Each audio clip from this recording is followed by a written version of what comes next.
नमस्ते दोस्तों और स्वागत है आप सबका हमारे चैनल पर। क्या आपने कभी सोचा है, जब एक ईमानदार अफसर पूरे भ्रष्ट सिस्टम से अकेला भिड़ता है तो क्या होता है। आज हम लेकर आए हैं अजय देवगन की धमाकेदार फिल्म रेड 2, जहां इनकम टैक्स अधिकारी अमेय पटनायक सीधी टक्कर लेते हैं सबसे खतरनाक, शातिर और ताकतवर भ्रष्ट नेता मनोहर धनखड़ उर्फ दादा भाई से। आइए जानें कैसे इस फिल्म में एक के बाद एक चौंकाने वाली रेड होती है, कहां कहां छुपाया गया था कैश और अंत में कैसे होगी सच्चाई की जीत। तो दोस्तों, कहानी की शुरुआत करने से पहले अगर आप हमारे चैनल पर नए हो तो हमारे चैनल को लाइक, शेयर एंड सब्सक्राइब करना ना भूलें। और अगर आपको हमारा एक्सप्लेनेशन अच्छा लगे तो कमेंट करके जरूर बताएं और बेल आइकॉन के ऑल बटन पर क्लिक करना ना भूलें। कहानी की शुरुआत होती है एक हाई प्रोफाइल रेड से। दिल्ली के बाहर एक फार्म हाउस पर अचानक इनकम टैक्स की रेड पड़ती है। गाड़ियां रुकती हैं, अधिकारी उतरते हैं, फार्म हाउस को चारों तरफ से घेर लिया जाता है। लोग घबराए हुए थे और उनके बीच में खड़ा होता है अमेय पटनायक। और ये वही ईमानदार ऑफिसर है जो किसी से नहीं डरता। तभी हमें पता चलता है कि ये रेड किसी आम आदमी पर नहीं, बल्कि एक ऐसे शख्स पर होती है जो समाज सेवी की आड़ में करोड़ों का काला कारोबार चला रहा है। रेड के दौरान नकद पैसा, सोना, दस्तावेज और कई फर्जी कंपनियों के लिंक मिलते हैं।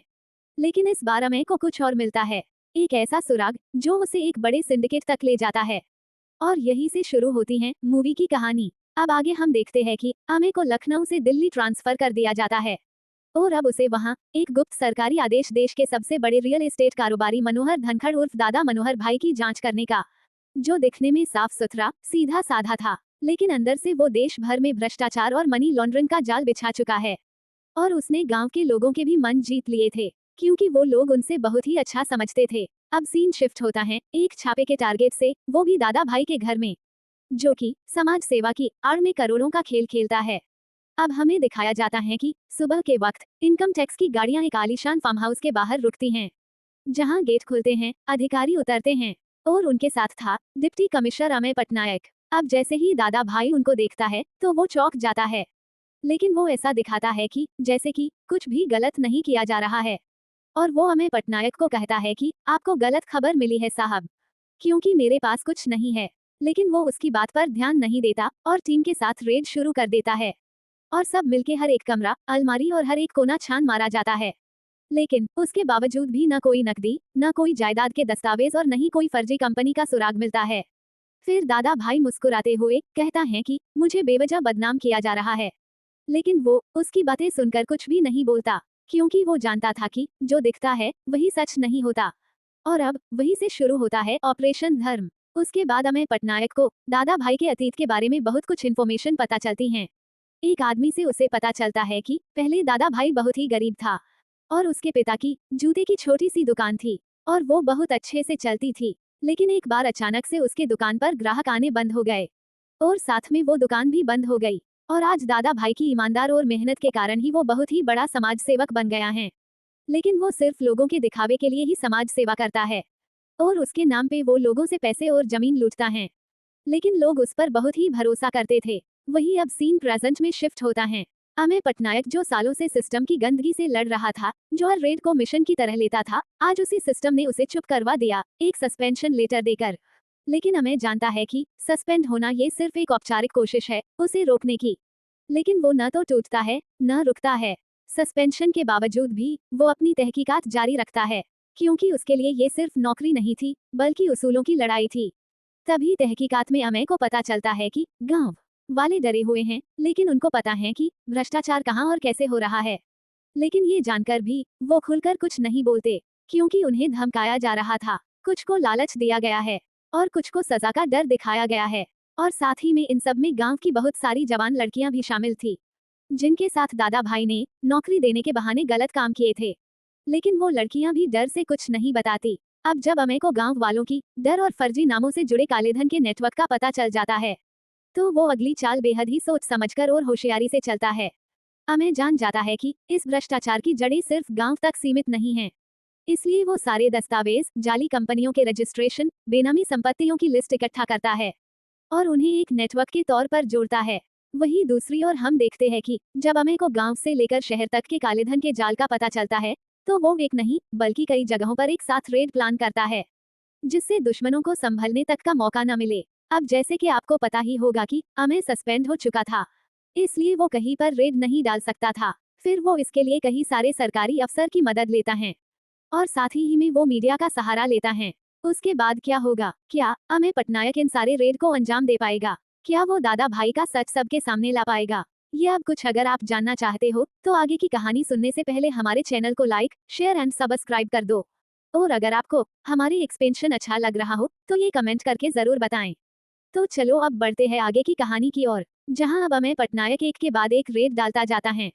अब इन सब में से सबसे पहले रेड की शुरुआत शेल कंपनियों के ऑफिसों पर होती है। और ये वो एक ऐसा ऑफिस जहां सिर्फ नाम की कंपनियां चलती थीं। इसलिए वहां ना कोई असली स्टाफ, ना कोई असली बिजनेस था। अब जब सारे सरकारी कर्मचारी वहां छानबीन करते हैं तो उन्हें वहां से फर्जी इनवॉइस, बैंक ट्रांजैक्शन और कागजी सेटअप के सबूत मिलते हैं। उसे बाद अब अमेय का सामना दादा भाई से होता है, लेकिन दादा भाई चाह कर भी कुछ नहीं कर पाता। अब उससे पहले कि दादा भाई कुछ कर पाए, अमेय दूसरे रेड गोदाम और फैक्ट्रियों पर कर देता है। और ये अब गोदाम सिर्फ नाम के थे, असल में वो काला माल छुपाने की जगहें थीं। अब ये छानबीन करने के बाद इनमें से कई जगहों पर बेहिसाब कैश और सोना पकड़ा जाता है, जो कहीं भी रजिस्टर्ड नहीं था। अब दादा भाई तो बहुत गुस्से में था, लेकिन उसके अगली चाल चलने से पहले ही अमेय पटनायक तीसरी रेड डाल देता है। और वो नेताओं और अफसरों की बेनामी संपत्तियों पर रेड थी। अमेय ने जिन लोगों को गांव में देखा था, उनके नाम पर शहर में फ्लैट, बंगलों की लिस्ट थी और उनके असली मालिक तो बड़े बड़े नेता और अफसर थे, लेकिन दस्तावेजों में नाम गरीब लोगों के थे। अब अगली रेड थी कमल चौहान वाली रेड, जो कि सबसे चौंकाने वाली और चालाकी से की गई रेडों में से एक थी। जब अमेय को दस्तावेजों की कड़ियों से कमल चौहान का नाम जुड़ा दिखाई देता है, लेकिन बाद में उसे पता चलता है कि कमल के नाम पर भी करोड़ों की प्रॉपर्टी है। अब इस रेड की तैयारी होती है और वो सब कमल चौहान के रेस्टोरेंट में पहुंच जाते हैं। लेकिन बाहर से तो ये रेस्टोरेंट आम नजर आता है, लेकिन अंदर तो बहुत बड़ा खजाना छुपा होता है। फिर जैसे ही अमेय की टीम दरवाजा तोड़कर अंदर घुसती है, वैसे ही हर कमरे की तलाशी शुरू कर देते हैं। लेकिन छानबीन के समय उन्हें एक खिड़की के पीछे दीवार में हल्का सा स्पेस दिखाई देता है और फिर उनमें से ही एक लेडीज सरकारी कर्मचारी दीवार तोड़ती है और वहां निकलते हैं नोटों के बंडल जो प्लास्टिक में लिपटे हुए थे। और तभी अमेय की नजर एक बाथरूम की ओर जाती है, लेकिन जैसे ही वो दरवाजा खोलता है तो वहां उसे एक चमकता हुआ नल दिखता है और ये नल असली सोने का होता है। और ये सिर्फ एक नल नहीं था, बल्कि सभी फिटिंग्स, टंकिया और शावर सब कुछ सोने के थे। अब आती है अब से लास्ट वाली रेड, और ये इस मूवी की सबसे चौंकाने वाली रेड है, जहां पानी की टंकी में कैश छुपाया गया था। अब जैसे ही सरकारी कर्मचारी रेड के लिए आते हैं, वैसे ही उन्हें एक छत के ऊपर दादा भाई का भाई और एक आदमी दिखाता है, जो कि पानी की टिक्की से कैश निकाल रहे थे। लेकिन इससे पहले कि वो प्लास्टिक से भरे कैश के बैग को निकाल पाते, तभी वहां पर रेड पड़ जाती है। और ये एक ऐसा सीन जो दर्शकों को हिला देता है और सिस्टम की सच्चाई को उघाड़ कर रख देता है। अब लास्ट में दिखाया जाता है कि दादा भाई ने अपने माँ के नाम का यानी सुषमा जन कल्याण फाउंडेशन खोला था और वहां उसने ठीक सामने एक हाथ का स्टेचू बनवाया था। और वो कोई ऐसा वैसा स्टेचू नहीं, बल्कि सोने का स्टेचू था, जिसको सबसे पहले रेड के टाइम यानी मूवी की स्टार्टिंग के रेड में दादा भाई ने बदल दिया था। वो स्टेचू भी अब मिल जाता है और वो स्टेचू उसने उसी फाउंडेशन के स्विमिंग पूल में छुपा दिया था, लेकिन अब वो मिल चुका था। वहीं दूसरी ओर हमें दिखाया जाता है कि अमेय पटनायक को उसका सस्पेंशन वापस मिल जाता है और वहां दादा भाई का सच सबके सामने आ जाता है और वो जवान लड़कियां भी सबके सामने उसके सच बता देती हैं कि कैसे उसने हम सब लड़कियों के साथ गलत परिवर्तन किया।